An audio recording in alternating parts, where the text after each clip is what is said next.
Any other world will do. Chapter 3. Bertram liked his cigarettes unfiltered, allowing all of the smoke's spicy notes to warm his mouth and lungs, while the nicotine entered his bloodstream to do its thing. He was alone in Flavor County, enjoying his intoxicating mix of poisons, when he saw Tom drop over the railing of the balcony and onto the paving stones in front of him. He had been hoping to run into Tom and the others here, but hadn't expected to meet so drastically. Bertram rushed over to find Tom flat on his back, his eyes closed, his body slack. He knelt down next to him and glanced up to see the people on the balcony starting to scatter. Bertram didn't have much time, and it didn't appear Tom did either. With a quick check in either direction, Bertram tapped the thumb and middle finger on his right hand above his left, and the palm of his left hand suddenly glowed with a cold artificial light. He proceeded to scan Tom's supine form, his hand inches from his face. A clean fracture of the spinal cord was all it found. Child's play. Fixed in a few moments by Bertram as he waved his hand over Tom's neck, illuminating his features with the bluish light. Tom opened his eyes, shook his head, and Bertram helped him to his feet. He stood next to Tom, a hand under his elbow in case he needed it, and looked up again to see Miles alone on the balcony, staring down at him as though he just caught him in flagrant delicto.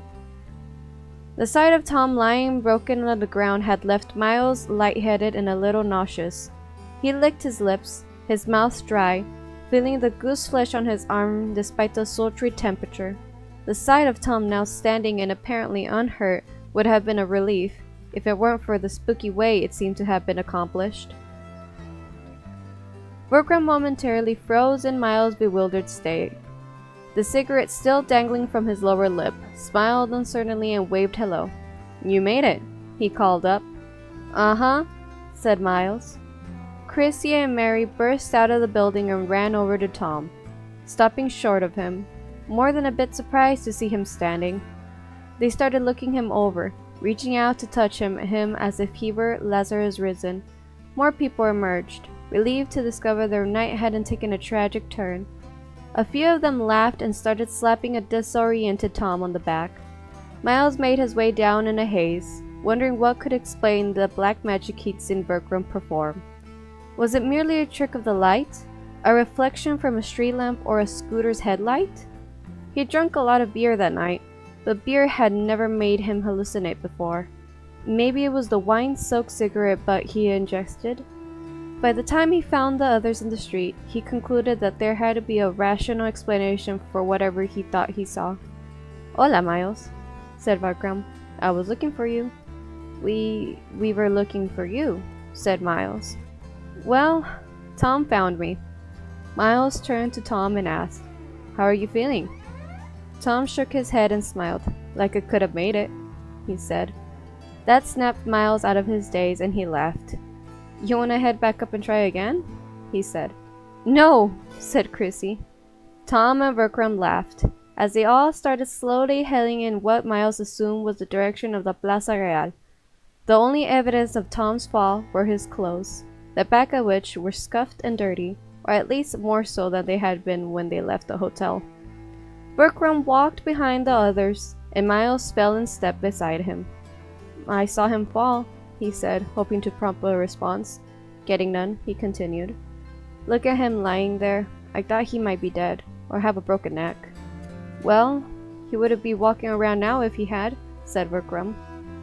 "Did you do anything to him?" "Just, checked his pulse." "Were you shining a flashlight or something on him?" asked Miles. Bertram shook his head. "I could have sworn I saw this strange light when he was on the ground and you were next to him." Bertram shrugged. "I didn't see anything." He lied. "I can't believe he's not hurt." Miles shook his head.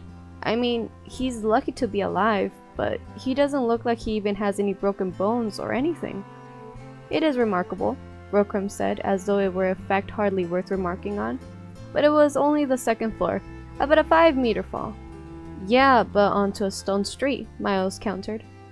"Well, I have an inkling he'll feel it more tomorrow," said Bertram. "The alcohol probably helped. Yeah, I'd say it was partly responsible, said Miles. No, I mean, the alcohol tends to relax your muscles, makes your body better able to absorb a fall. Well, his muscles must have been very relaxed. I had a friend once in Madras, Verkrim began. He was passed out drunk in the passenger seat of a car. The driver, also drunk, drove off the road and hit a stone barrier, and my friend was thrown clear through the front windshield and landed in the weeds off the shoulder. He walked away with a few cuts and bruises, that was all. Wow, that's incredible, said Miles, who wasn't inclined to challenge Verkrim's rather unbelievable story, much to Verkrim's relief, as it wasn't strictly true. What happened to the driver? He asked. He died. That part was true. Huh. Anna stabbed at a puddle of beer between the cat's legs with her washcloth. The ginger tabby was a scrawny thing and had a bite-sized chunk of its right ear missing, but managed to carry itself with an air of dignity. One of the hotel's regulars, the cat was named Esteban, by the Kashmir manager and subsequently called Steve by most of the guests, despite its being female. She was on all fours atop of the bar, tail swishing back and forth, staring intently at the activity in the coming area, and hissed when Anna's wet rag bumped her, shooting a warning swipe at Anna's hand. "Bad, Steve," she said.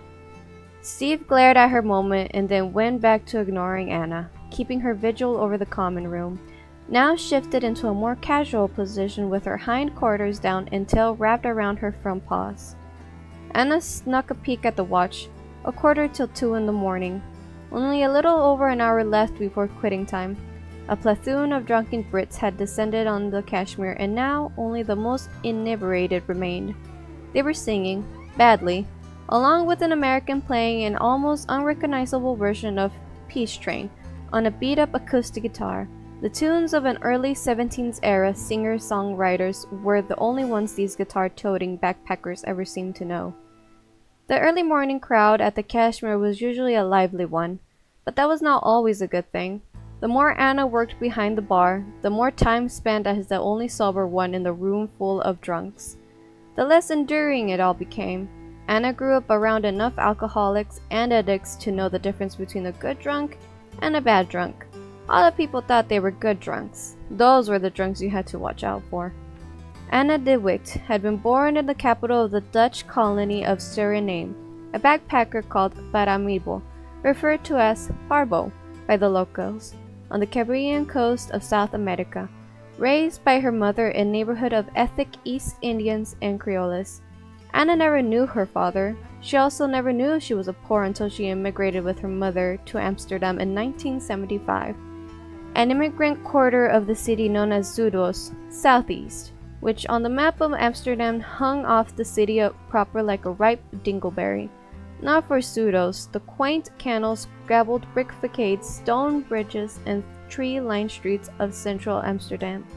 The austere, brutalist high-rises of Zuidos remained half empty after being completed shortly before Anna and her mother arrived, attracting mainly residents who could afford nothing better, and crime.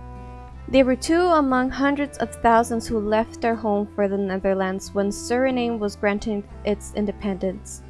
Holding Dutch citizenship and speaking the language helped Anna and her mother to assimilate, but the color of their skin marked them as strangers in a strange land, even a land as progressive and free-thinking as the Netherlands.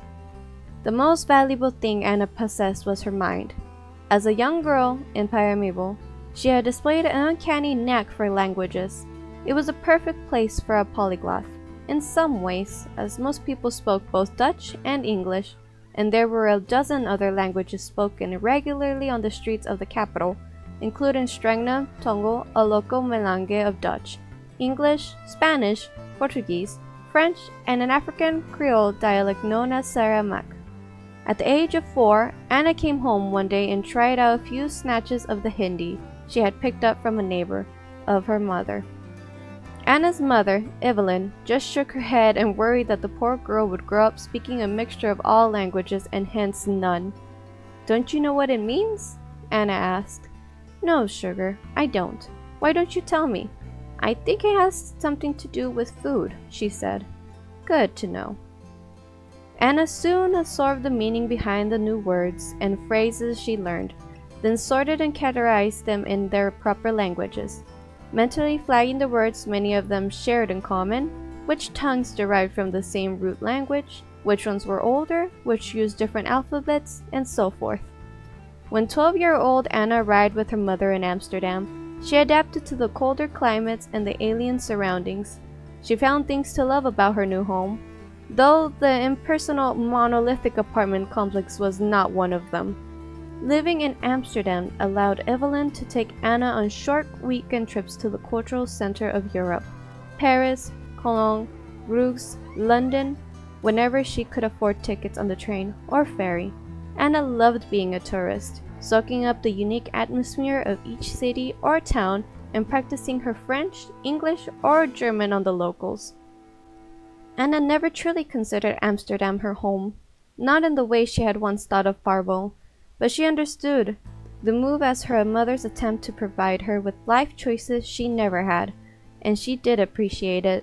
They lived on little, but they didn't need much, or at least they appreciated what they had more than they missed what they didn't.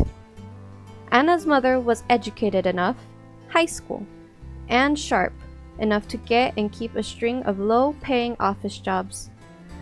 But without a university education, white skin, or a penis, her opportunities for advancements were limited. Of the two of those three things, Anna could acquire a penis or a college degree. She opted for the degree. She passed her exams and entered the University of Groningen, a couple hours from home, with a double concentration in linguistics and Spanish, a language she did not yet speak or read fluently. After earning her degree, she came to Barcelona to enter the university's doctoral program in anthropology.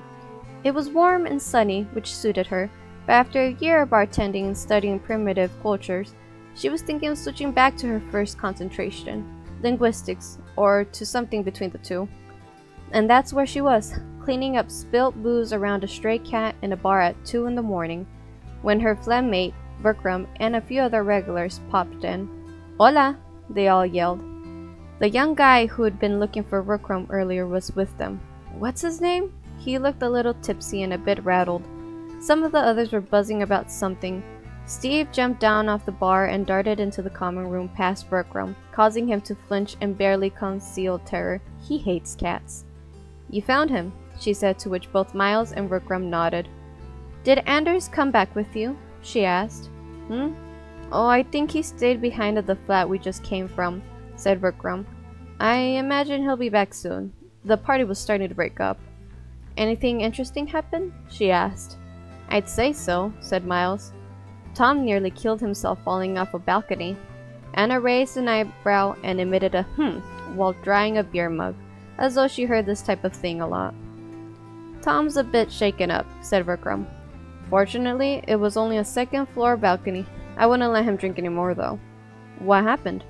As Miles and Bertram were explaining what they each saw at the apartment, Tom and Chrissy floated in, making straight for the bar. Anna, my dear, Tom said, I've cheated death. How about a drink to commemorate the miracle?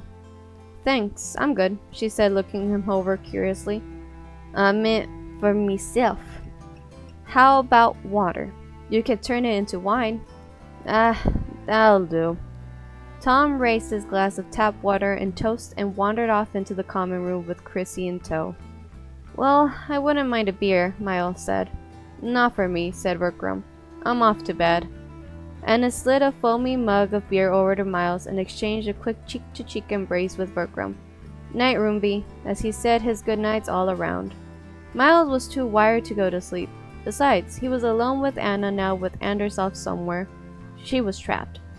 Remembering what he wanted to say, he asked Anna, Say, is Bertram a doctor or something? Just a doctor in anthropology, I believe. So, not a medical doctor. Not that I know of. Why? Miles tried to explain what he saw Bertram do when he ran over to help Tom in the street, his fuzzy memory already fudging the more bizarre aspects of what he actually seen. Anna agreed it sounded strange, though she was practiced at humoring drunks. Miles shrugged. Maybe it wasn't so remarkable. So Vikram's a professor then? Yes, well, he was. He says he's on sabbatical now, though he's no longer at his university. He was on the faculty at Manchester, and in India before that, I think. Anna dropped a cluster of beer mugs into a sink filled with soapy water. He's actually the one responsible for my being in Barcelona. How's that? When I was an undergrad in the Netherlands, I was doing research for my thesis in linguistics. I came across a journal article Vikram had authorized about a group of hunter-gatherers in East Africa, the Netsa. Their language is an isolate, not related to any other language. He'd spent a month living with them. That sounds interesting. It didn't especially, but she could have read the phone book to him and Miles would have found it interesting. It was, she said. They've lived in the same way for thousands of years. Their way of life, they live almost entirely in the present. They don't dwell on the past or worry about tomorrow. It sounded familiar to Miles. They have no possessions, no laws. He made it sound rather idyllic, I must say, she said and smiled. Though he did tell me later that the flies drove him crazy. Anyway, his paper was a big part of the reason I decided to pursue anthropology in grad school and come here. So you knew him before he was your roommate, Miles said. No, actually, I only knew of him, she said. Our meeting was complete kismet. It's a small world, I guess. I guess so. I forget, she said. Did you say where you're from? No, Chicago, one of the suburbs. You like it there? Not really. Steve jumped up on the bar just then, startling them both. The skinny, lop-bearded cat stared at Miles as if they were sizing him up. Hello, he said. What's your name? The cat climbed down into his lap. That's Steve, said Anna. He's a friendly kitty, he said, scratching her behind the ears. He's a she, actually, she said. Oh. Miles nodded, not bothering to ask why she had a boy's name, and rubbed his knuckles under Steve's chin. She slowly closed and opened her eyes, then snapped her head around, distracted by a noise, bounded down off his lap, and bolted back into the common room. So, said Anna, are you on a break from university? Sort of, he said. I haven't actually started yet. I got accepted one place and decided not to go there. My plan is to go, but I'm not sure where.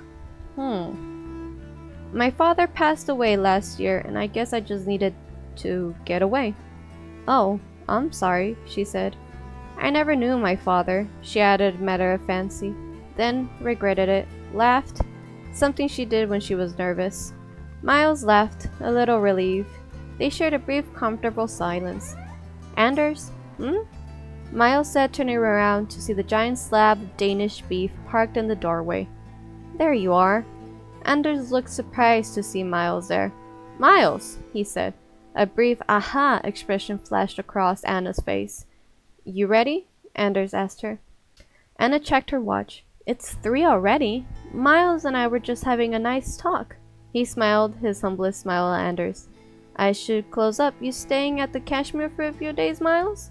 She asked, tossing his glass into the subsea water. Yeah, at least, he said and got up. Anna had been clearing things away while they talked, so there wasn't much to do but lock up. Miles walked with Anna and Anders through the common area, where a small group remained playing cards, past the empty reception desk and up the stairs. They said their goodnights as he turned and entered the 3rd floor dormitory, while Anna and Anders continued up to the 5th floor flat. It took no time for Miles to fall asleep, nestled in his sleeping bag on one of the bottom bunks and daydreaming. He was having the same dream he'd been having for the past year. In the first part of the dream, he relived the memory of the last time he saw his father alive, 3 days before he was run over by a delivery truck. It was just the two of them in his father's Nate's North Side apartment for one of his dad's 2 weeks a month.